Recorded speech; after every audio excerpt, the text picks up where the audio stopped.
আসসালামু আলাইকুম প্রিয় শিক্ষার্থীবৃন্দ, কেমন আছো সবাই? আশা করি সবাই ভালো আছো। আমি আলহামদুলিল্লাহ তোমাদের দয়ায় ভালো আছি। তো আমি এই দশম অধ্যায় ধাতু অধাতু নিষ্কাশন, খনিজ সম্পদ, ধাতু অধাতু নিষ্কাশন, এই অধ্যায়টি ধারাবাহিকভাবে আলোচনা করে আসতেছি। আজকে হচ্ছে তোমাদের এই ৫ম নম্বর ক্লাস। এই ৫ম নম্বর ক্লাসে তোমাদেরকে স্বাগত। তো তোমাদের প্রতি আমার একটা রিকোয়েস্ট থাকবে যে আমার এই ক্লাসগুলো কেমন লাগে তোমরা অবশ্যই কমেন্ট বক্সে জানাবে। আর যদি কোনো কিছু বুঝতে সমস্যা হয় সেটাও জানাবে। যদি কোনো লাইটিং এর সমস্যা হয়, কোনো লেখা বুঝতে সমস্যা হয়, নিচে যে আমি সাবটাইটেল গুলো দিচ্ছি এগুলো কি কালো হলে ভালো হয়, অনেকে বলছে স্যার এগুলো লাল দেন, অনেকে বলছে কালো দেন, অনেকে বলছে স্যার একটু এটা সাদা কালার দেন। তো আমি দেখছি যে অনেকে অনেক রকম প্রবলেম দেখাচ্ছে। তো তোমরা অবশ্যই জানাবে কে কোনটা কার কি সমস্যা হয়। আর অবশ্যই আমার চ্যানেলটি সাবস্ক্রাইব করবে, না হলে কিন্তু পরবর্তী ভিডিওগুলো তোমরা পাবা না। যাতে সবগুলো ভিডিও তোমরা পাও, আমার সবগুলো ক্লাস পাও। আর তোমাদের উৎসাহ পেলে আমি এই কাজগুলো করতে অনেক স্বাচ্ছন্দ্য বোধ করবো। তো ঠিক আছে শিক্ষার্থী বন্ধুরা, আমরা চলে যাচ্ছি আজকে আমাদের পড়ায়। আমাদের আজকে পড়াটা হচ্ছে সংকর ধাতু। সংকর, দেখো সংকর নামটা থেকে বোঝা যাচ্ছে যে এখানে অনেকগুলো মিশ্রণ থাকবে। যেমন বাঙালি কিন্তু সংকর জাত, অর্থাৎ এখানে অনেকগুলো জাতের মিশ্রণ। ঠিক সেইম ভাবে সংকর ধাতু বলতে এখানে অনেকগুলো ধাতুর মিশ্রণ থাকবে। তো প্রথমে তোমাকে জানতে হবে যে সংকর ধাতু কাকে বলে। সংকর ধাতু হচ্ছে যে ধাতুগুলোর মধ্যে অনেকগুলো ধাতু অথবা অধাতু একত্রে মিশ্রিত হয়ে উত্তপ্ত করে মানে ঠান্ডা করার পরে যে নতুন একটা ধাতুর তৈরি হয় সেটাকে আমরা বলি সংকর ধাতু। সংকর ধাতু আসলে কেন তৈরি করা হয়? সাধারণত একটা নর্মাল ধাতুর চেয়ে সংকর ধাতুর টেকসই অনেক বেশি হয়, স্থায়িত্ব বেশি হয়। যেমন যদি আমরা স্টেনলেস স্টিলের কথা চিন্তা করি, তুমি যদি লোহা ব্যবহার করো দেখবে লোহাতে মরিচা পড়ে যাবে। অথচ এই লোহার মধ্যে তুমি যদি ক্রোমিয়াম, তারপর নিকেল এগুলো মিশ্রিত করে দাও, দেখা গেছে যে আর এটাতে লোহা পড়ে না, তখন এটাকে আমরা বলি স্টেনলেস স্টিল। এইভাবে আসলে বিভিন্ন গবেষণা করে দেখা গেছে যে কোন মেটালটা কত পার্সেন্ট কোন ধাতুতে মিশ্রিত করলে সেটা স্থায়িত্ব বাড়ে, সেটার স্টেবিলিটি বৃদ্ধি পায়, সেটার উপর নির্ভর করে তোমার এই সংকর ধাতুগুলো তৈরি করা হয়েছে। তো আমরা শুরু করি এই সংকর ধাতুর একদম আদিকাল থেকে, অর্থাৎ যেখানে তোমার শুরু করা হয়েছিল তোমার ব্রোঞ্জ যুগ থেকে। হ্যাঁ, আমরা আগে তো সংজ্ঞাটা দিই যে সংকর ধাতু। তাহলে সংকর ধাতু কাকে বলে?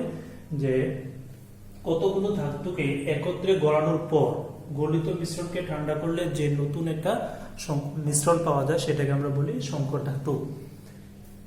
আসো তাম্রযুগ। তাম্রযুগ বলে একটা যুগ ছিল, যে যুগটা শুরু হয়েছিল তোমার খ্রিস্টপূর্ব ৫০০০ থেকে ৩০০০ অব্দে। সেই যুগটাকে বলা হতো তাম্রযুগ। তাহলে তাম্রযুগটা শুরু হয়েছিল ৫০০০ থেকে ৩০০০। এই যুগটা শুরু হয়েছিল কারণ এই সময় তামা দিয়ে মানুষ গয়না, যন্ত্রপাতি, তারপরে তোমার বিভিন্ন প্রকার অস্ত্র ব্যবহার করত। কিন্তু তামা অনেক নরম বিধায় এই অস্ত্র এবং যন্ত্রপাতিগুলো মানে বেশি দিন টেকসই হয় না। এই কারণে মানুষ গবেষণা করে এই তাম্রযুগ থেকে বেরিয়ে চলে আসছে ব্রোঞ্জ যুগে। এই ব্রোঞ্জ যুগটা শুরু হয়েছিল তোমার ৩০০০ থেকে ১০০০-এর মধ্যে। তাহলে তাম্রমূল শুরু হয়েছিল তোমার ৫০০০ থেকে ৩০০০, আর ব্রোঞ্জ যুগ শুরু হবে ৩০০০ থেকে ১০০০ খ্রিস্টাব্দের মধ্যে। এখানে ব্রোঞ্জটা আসলে ব্রোঞ্জ যুগে সবচেয়ে বেশি ব্যবহার করা হতো কপার এবং টিন। কপার এবং টিনের ব্যবহার ওই যুগ থেকেই শুরু করা হয়েছিল। তো আমরা সেই এই অনেকগুলো সংকর ধাতুর পার্সেন্টেজ, হ্যাঁ, শতকরা পরিমাণগুলো আমি একটু বোর্ডে লিখে রাখছি তোমাদের বোঝার সুবিধার্থে। তো আমরা এগুলো একটা একটা করে ধারাবাহিকভাবে আলোচনা করব। তো চলে আসো শিক্ষার্থী বন্ধুরা, আমরা একটু বোর্ডে যাচ্ছি। তো ১ নম্বরে দেখো যে সংকরটা, সেটাকে বলা হয় স্টিল। সেটার নাম কি? স্টিল। স্টিলের দুইটা ধাতু থাকে, একটা হচ্ছে আয়রন আর একটা হচ্ছে কার্বন। আয়রন হচ্ছে তোমার 99% আর কার্বন হচ্ছে 1%। তারপর আসো স্টেনলেস স্টিল। স্টেনলেস স্টিলে ৩ প্রকার ধাতু থাকে। একটা হচ্ছে তোমার আয়রন, ক্রোমিয়াম, নিকেল। আয়রন থাকে ৭৪%, ক্রোমিয়াম থাকে 18%, নিকেল থাকে 8%। এই স্টেনলেস স্টিলটা তোমাদের এমসিকিউর জন্য খুবই গুরুত্বপূর্ণ। এখানে আসে স্টেনলেস স্টিলে ক্রোমিয়াম কত পার্সেন্ট, একদম অ্যাভেলেবেল কোশ্চেন, এটা বোর্ড কোশ্চেন, এটা অ্যাভেলেবেল আসে। তাহলে ক্রোমিয়াম হচ্ছে 18%। তারপর আসো পিতল। পিতলের আরেক নাম হচ্ছে তোমার ব্রাশ। তাহলে পিতল বা ব্রাশে দুইটা ধাতু থাকে, একটা হচ্ছে তোমার কপার আর একটা হচ্ছে জিঙ্ক। কপার হচ্ছে তোমার 65%, জিঙ্ক হচ্ছে 35%। তারপর আসো কাঁসা। কাঁসার আরেক নাম হচ্ছে ব্রোঞ্জ। একটু আগে বলেছিলাম ব্রোঞ্জে থাকে কপার আর টিন। তাহলে কপার হচ্ছে 90%, টিন হচ্ছে 10%। দেখো এখানে একটা মিল আছে, টিন 10। টিন কত পার্সেন্ট থাকবে? 10% থাকবে।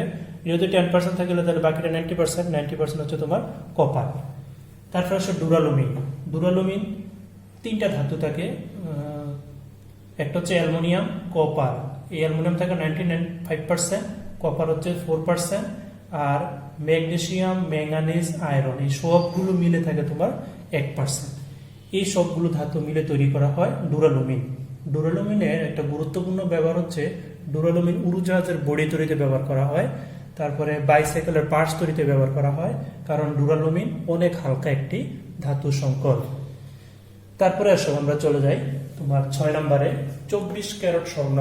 তোমরা জানো 24 ক্যারেট স্বর্ণ হচ্ছে 100% স্বর্ণ। এখানে অন্য কোনো কিছুর মিশ্রণ থাকে না, এখানে 100%ই স্বর্ণ থাকে। তারপরে আসো 22 ক্যারেট স্বর্ণ। 22 ক্যারেট স্বর্ণের মধ্যে তোমার স্বর্ণ থাকে 87.55%। খুব গুরুত্বপূর্ণ এমসিকিউ। 22 ক্যারেট স্বর্ণে কত পার্সেন্ট স্বর্ণ থাকে? 87.5%। কপার থাকে 12.5%, 12.5%। আর বাকি যেগুলো থাকে সেগুলো হচ্ছে অন্যান্য ধাতু, এগুলো থাকে। তারপরে আসো তোমার 21 ক্যারেট স্বর্ণ।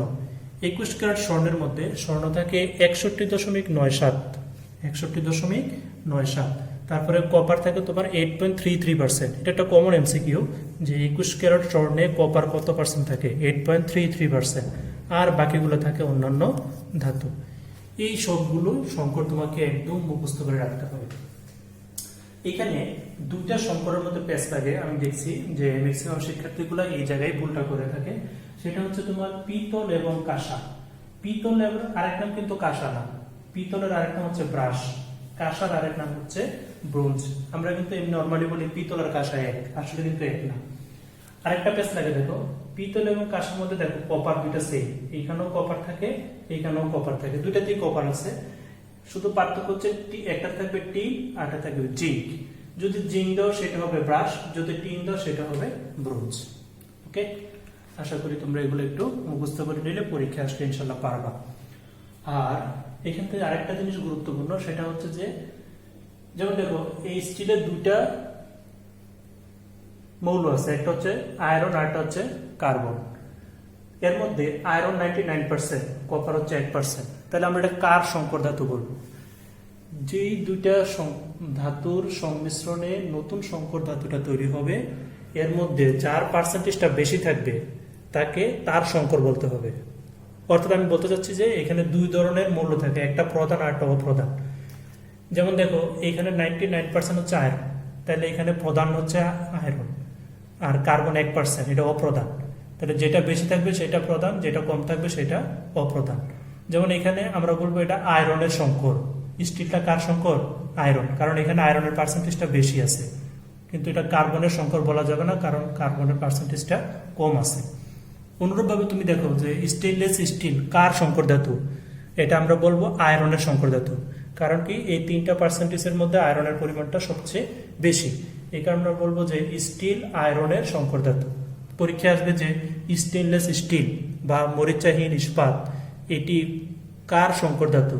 Iron, chromium, nickel. তাহলে বলতে হবে যে আয়রন। তারপরে পিতল কার সংকর ধাতু? কপার না জিঙ্ক? অবশ্যই কপার, কারণ কপারের পার্সেন্টেজটা বেশি আছে। এই আর কি। ওকে, তারপর আমরা চলে আসি তোমার এই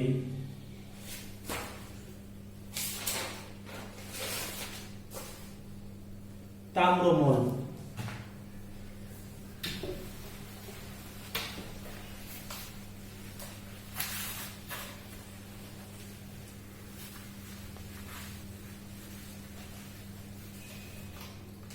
তাম্রমল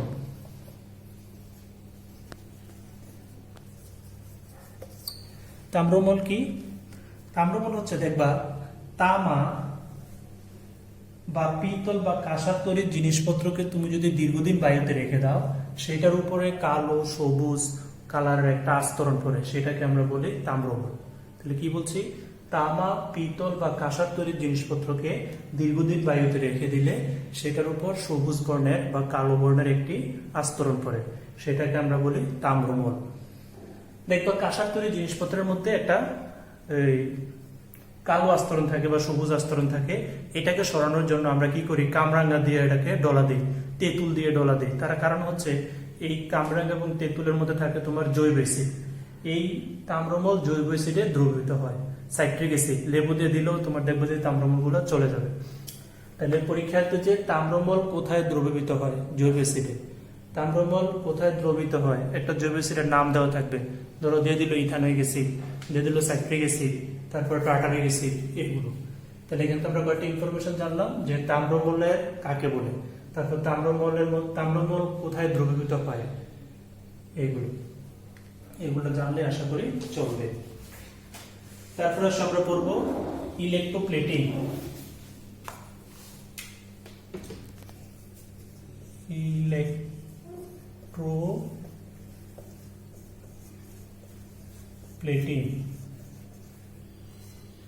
ইলেকট্রোপ্লেটিং এর বাংলা হচ্ছে তড়িৎ প্রলেপন। ইলেকট্রোপ্লেটিং কাকে বলে আগে একটু জানতে হবে, বা ইলেকট্রোপ্লেটিং কেন করা হয়। ইলেকট্রোপ্লেটিং হচ্ছে যে একটি অধিক সক্রিয় ধাতুর উপর কম সক্রিয় ধাতুর প্রলেপ দেওয়াকে ইলেকট্রোপ্লেটিং বলে। এটা অবশ্যই তড়িৎ বিশ্লেষণের মাধ্যমে হতে হবে। তাহলে কি বলছি, তড়িৎ বিশ্লেষণের মাধ্যমে একটি অধিক সক্রিয় ধাতুর উপর কম সক্রিয় ধাতুর প্রলেপ দেওয়াকে ইলেকট্রোপ্লেটিং বলে। আমরা সাধারণত লোহার তৈরি জিনিসপত্রের উপর নিকেল, ক্রোমিয়াম বা কপারের প্রলেপ দিয়ে থাকি। কি বলছি, লোহার তৈরি জিনিসপত্রের উপর ক্রোমিয়াম, নিকেল বা কপার, কারণ এগুলো কম সক্রিয় ধাতু, আয়রন কিন্তু বেশি সক্রিয় ধাতু কম্পারেটিভলি, সেই জন্য আমরা আয়রনের উপরে ক্রোমিয়াম, নিকেল বা কপারের প্রলেপ দিই। তো আমি এখন একটু দেখাবো কিভাবে প্রলেপ দেওয়া হয়। সেই জন্য তোমাকে একটা চিত্র আঁকতে হবে। চিত্রটা হচ্ছে এরকম।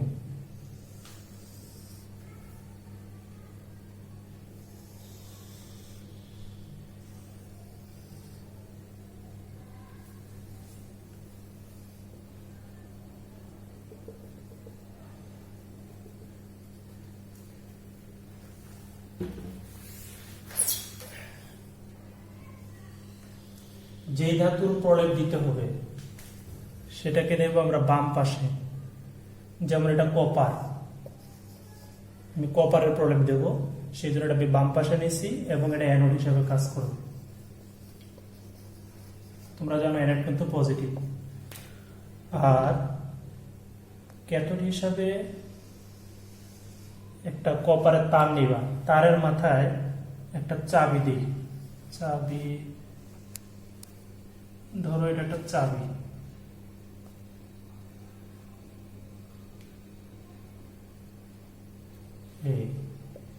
এটা কি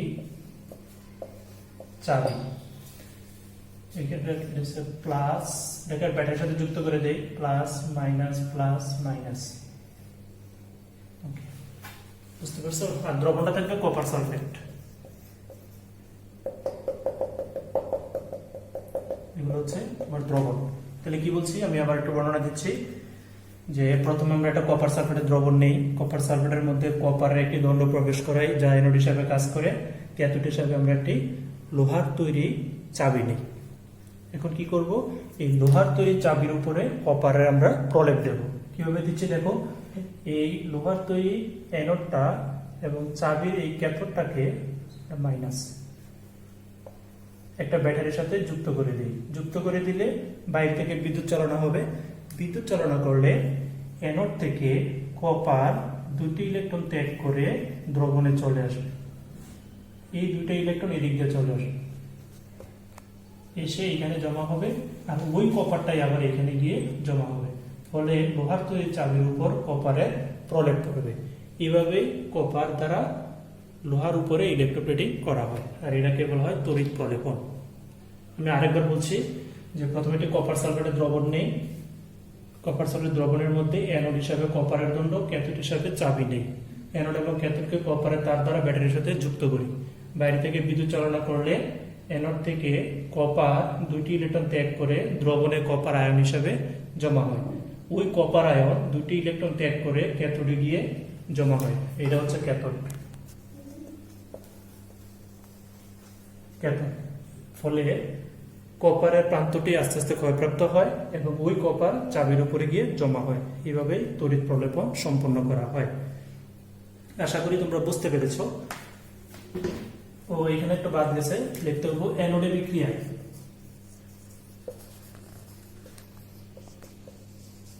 বিক্রিয়া না দিলে নাম্বার পাবা না। অ্যানোডে বিক্রিয়া, কপার -2 ইলেকট্রন হয়ে যাবে কপার 2+। এরপর তোমার ক্যাথোডে বিক্রিয়া, ক্যাথোড কি করবে, কপার 2+ +2 ইলেকট্রন হয়ে যাবে কপার মুক্ত সলিড। এই কপারটা ওইখানে গিয়ে জমা হবে। এইভাবে তোমার ইলেকট্রোপ্লেটিং করা হবে। ওকে শিক্ষার্থী বন্ধুরা, পারবা সবাই আশা করি।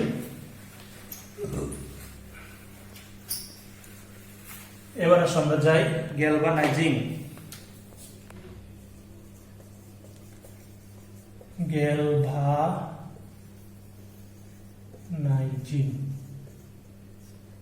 গ্যালভানাইজিং কি? এটা সহজ, জিঙ্কের প্রলেপ দেওয়াকে, ধাতুর তৈরি কোনো জিনিসপত্রের উপর জিঙ্কের প্রলেপ দেওয়াকে সেটাকে বলা হয় তোমার গ্যালভানাইজিং। কি বলছি? ধাতুর তৈরি কোনো জিনিসপত্রের উপর জিঙ্কের প্রলেপ, এই জিঙ্কের প্রলেপ দিলে সেটাকে আমরা বলবো গ্যালভানাইজিং। হ্যাঁ, ওকে। তারপর আমরা শিখব যে ধাতু পুনঃপ্রক্রিয়াজাতকরণ। ধাতু পুনঃপ্রক্রিয়াজাতকরণ অর্থাৎ ব্যবহৃত ধাতুকে পুনরায় আবার কিভাবে ব্যবহার করা যায় সেই পদ্ধতিটাকে বলা হয় তোমার ধাতু পুনঃপ্রক্রিয়াজাতকরণ। আমরা কি করি? ব্যাটারি, তারপরে অনেক ধাতু তৈরি জিনিসপত্রগুলো নষ্ট হয়ে গেলে আমরা ফেলে দিই। এই ফেলে দেওয়া বা নষ্ট জিনিসপত্রগুলোকে আবার পুনরায় ব্যবহার করে, মানে ব্যবহার করার যে প্রক্রিয়াটা সেটাকে বলা হয় ধাতু পুনঃপ্রক্রিয়াজাতকরণ। দেখা গেছে যে যুক্তরাষ্ট্র, অর্থাৎ যেটাকে আমরা বলি ইউএসএ যেই পরিমাণ কপার ধাতু ব্যবহার করে তার 21%, কপার 21%, এই 21% ধাতুটাই তারা পুনঃপ্রক্রিয়াজাতকরণ করে ব্যবহার করে। কি বলছি? যুক্তরাষ্ট্র 21% কপার ধাতু পুনঃপ্রক্রিয়াজাতকরণ করে ব্যবহার করে। তারপর তোমার